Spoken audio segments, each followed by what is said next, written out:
the media officer of the Super Eagles of Nigeria, Promise Efoghe, who is now joining us to give us more updates from the Super Eagles camp. Thank you very much for joining us today, Promise. You made a promise to join us, and yes, you have fulfilled your promise. Thank you for joining.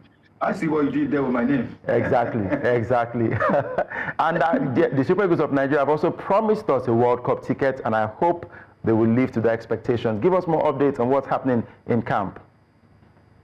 Yes, it's a promise by the players, it's a promise by the team, it's a promise by the officials that a World Cup ticket is possible.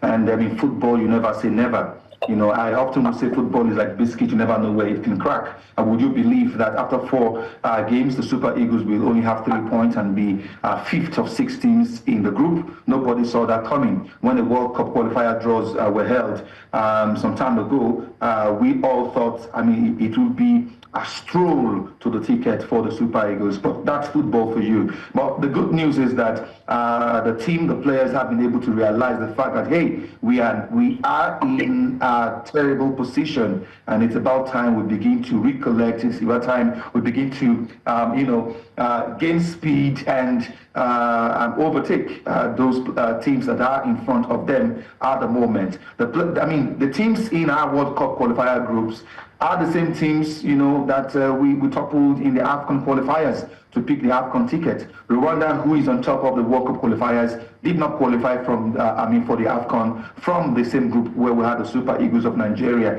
It just tells you that, last year the Super Eagles went to sleep, but they are awake right now and they are ready to do the business. And it starts with a game on Friday. Alhassan Yusuf is in camp now. He joined camp about 2 a.m. this morning. I was telling someone just a couple of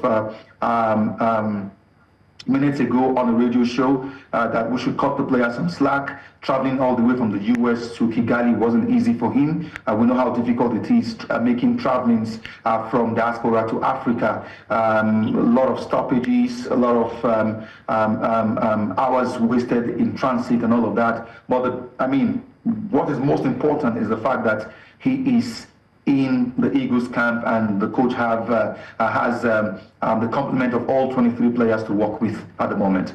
Right, so having the complement of all 23 players to work with, and a lot of football fans here are wishing for a selection headache for Eric Chelle because of the array of talents that we have in that team. But is there any, we're afraid to have any injury updates, but I just hope that we do not have any case of injuries in camp.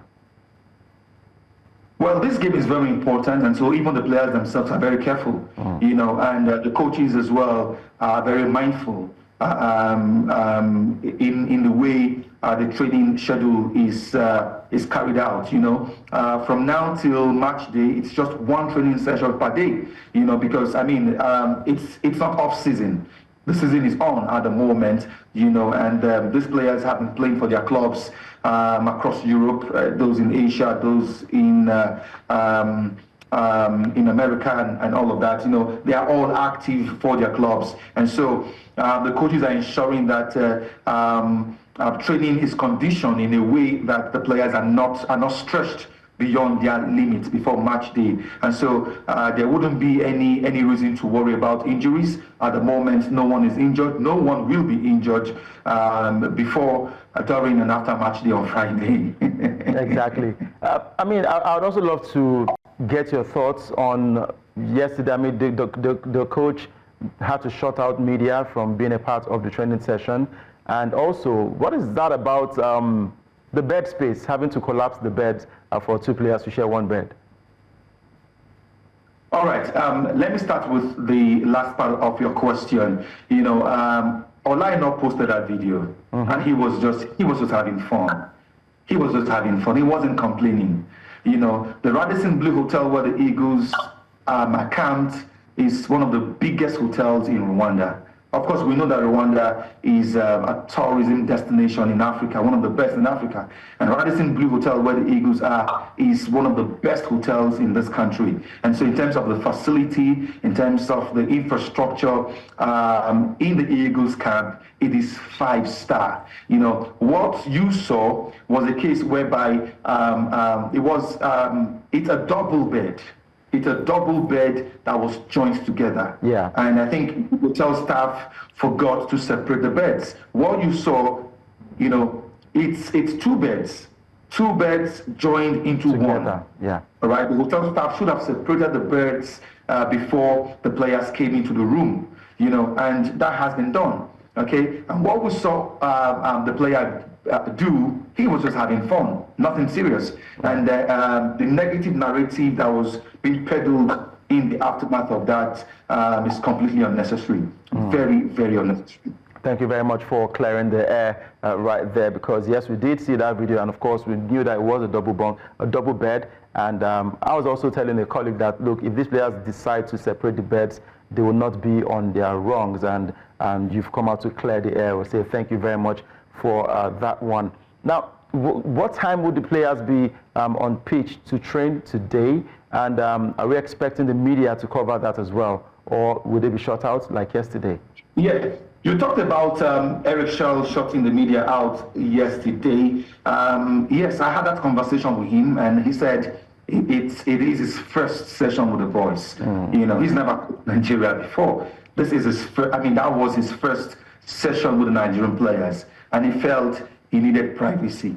He needed to speak to the players. You know, beyond the on the pitch training, he needed to have private conversations with the players yesterday to, you know, extend to them his vision, how he wants them to play, what he wants every individual player to do part-time. So he needed that privacy, and that was the reason he shut the media out yesterday. But of course, he's told me that the press can come to the training session today to take shots of the training session, to also get to talk to some of the players, you know, later today.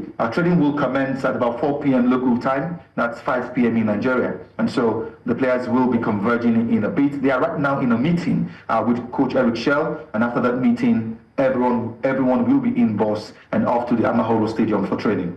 All right, so thank you very much. I've also got Okpe Adebari on standby. I'm sure he has a question to ask. He's optimistic that Nigeria will qualify for the World Cup. Okpe, over to you.